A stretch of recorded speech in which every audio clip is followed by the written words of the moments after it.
तो क्या वित्त मंत्री प्रणब मुखर्जी की वाकई जासूसी हुई है? ये तो हमने बताया कि किस तरह से हो सकती थी, लेकिन कैसे होती है जासूसी, ये बताने के लिए मशहूर जासूस इस वक्त संजीव देशवाल जी हमारे साथ हैं। बहुत धन्यवाद संजीव जी आपका। और प्राइवेट डिटेक्टिव्स एसोसिएशन के अध्यक्ष भी संजीव जी यहां पर हैं। तो देश के वित्त मंत्री प्रणब मुखर्जी के दफ्तर में सेंध लग गई। चर्चा है कि प्रणब मुखर्जी के दफ्तर वित्त मंत्रालय में जासूसी हुई, और हालांकि इस बारे में प्रणब दा ने खुद कुछ नहीं कहा बल्कि इसका खंडन कर दिया। लेकिन जब लगे इस जासूसी के सरकारी आरोप तो बवाल मचा है। लेकिन कैसे होती है जासूसी? अगर वित्त मंत्री प्रणब मुखर्जी के कमरे में भी जासूसी हुई तो संजीव जी हमें बताएंगे कि आखिर कैसे हुई है वो जासूसी। प्रणब मुखर्जी के दफ्तर में जासूस, उनके निजी सचिव के दफ्तर में भी जासूस, उनके सलाहकार के कमरे में भी जासूस।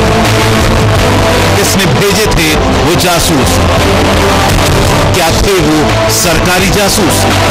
प्राइवेट डिटेक्टिव संजीव देशवाल जी हमारे साथ हैं, उनसे हम बात करेंगे। लेकिन उससे पहले एक और अहम सवाल कि आखिर कैसे की गई प्रणब मुखर्जी के दफ्तर की जासूसी? देश के वित्त मंत्री की जासूसी करना जाहिर है कोई बच्चों का खेल तो नहीं, तो क्या इसमें कोई बेहद शातिर दिमाग शामिल था?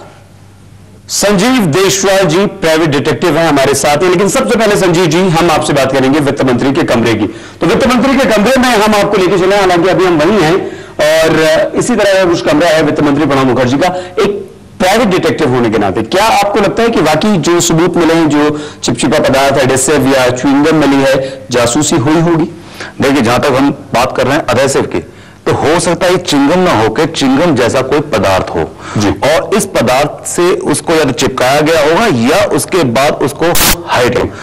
हम इन्वेस्टिगेशन अगर अकॉर्डिंग सोचते हैं तो हमें लगता है कि इतने कमरे अगर बीच में टेम्पर्ड हुए हैं, देखिए कई कमरे अभी हमने आपकी कहते हैं जो रिपोर्ट देखी उसके अकॉर्डिंग कई कमरे टेम्पर्ड हुए हैं। कई कमरे टेम्पर्ड होने का मतलब है कि कहीं ना कोई फिशी है। ऐसा हो ही नहीं सकता कि हर जगह एक आदमी पहुंच रहा है।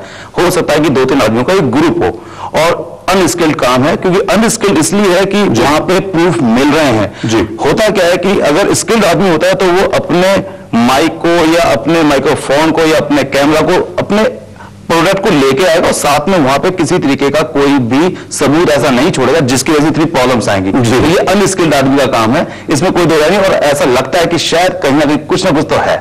और आईबी चीफ दर साहब, पूर्व आईबी चीफ, वो भी यही बात कह रहे हैं जो संजीव जी आप यहां पर कह रहे हैं। लेकिन यहां 2-3 कमरों की हम जो बात कर रहे हैं, सिर्फ वित्त मंत्री प्रणब मुखर्जी नहीं थे, उनके सलाहकार भी थे, उनके निजी सचिव भी थे। ये देखिए मनोज पंत जी का ये कमरा, इस कमरे में संजीव जी उसी तरह से या अलग अलग तरीके अपनाए गए होंगे? क्या हुआ होगा?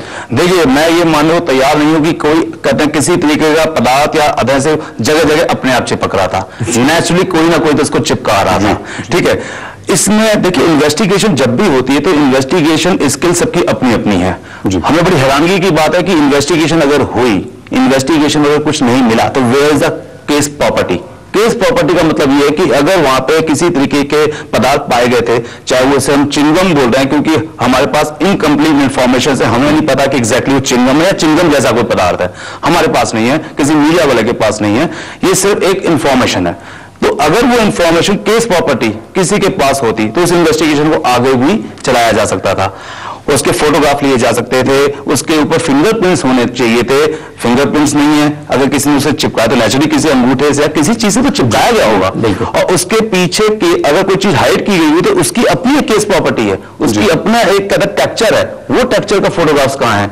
उस टेक्सचर के फोटोग्राफ्स होने चाहिए थे। उस एडेसिव के अंदर अगर वो एडेसिव चिंगम है तो उसके अंदर एक सलाइवा था, उस सलाइवा को किसी के साथ चेक किया। और अगर ये सब वो संजीव जी तो पहुंचा जा सकता है। इन्वेस्टिगेशन जिस एजेंसी ने भी वहां पे की, जिन्होंने इस केस प्रॉपर्टी को सीज किया नहीं किया, फोटोग्राफ किया नहीं किया, या इसको खत्म कर दिया इसी तरीके से कि यहां कुछ नहीं है, कुछ नहीं जी। तो बहुत महत्वपूर्ण बातें हैं संजीव देशवाल जी से बात करने में निकली हुई। लेकिन मनोज पंत जी जो कि वित्त मंत्री प्रणब मुखर्जी के निजी सचिव हैं, उनके कमरे की अंदर बात हो गई है। उनकी एडवाइजर अमिता पॉल, उनके कमरे में भी जासूसी हुई है, उसके बारे में आपसे पूछेंगे। लेकिन उसके लिए आपको थोड़ा सा इंतजार करना होगा। और हम ये वो कमरा आ गया, देखिए ये वो कमरा है, इस कमरे में भी जासूसी हुई थी। लेकिन हम संजीव देशवाल जी से पूछेंगे कि आखिर कैसे, जिस तरह से हमने ग्राफिक्स के जरिए दिखाया जगह जगह कैमरास फिट किए गए, कैसे फिट करते हैं, कैसे एक जासूस वो काम करता है। तुरंत लौटते हैं, आप देखते रहिए News 24।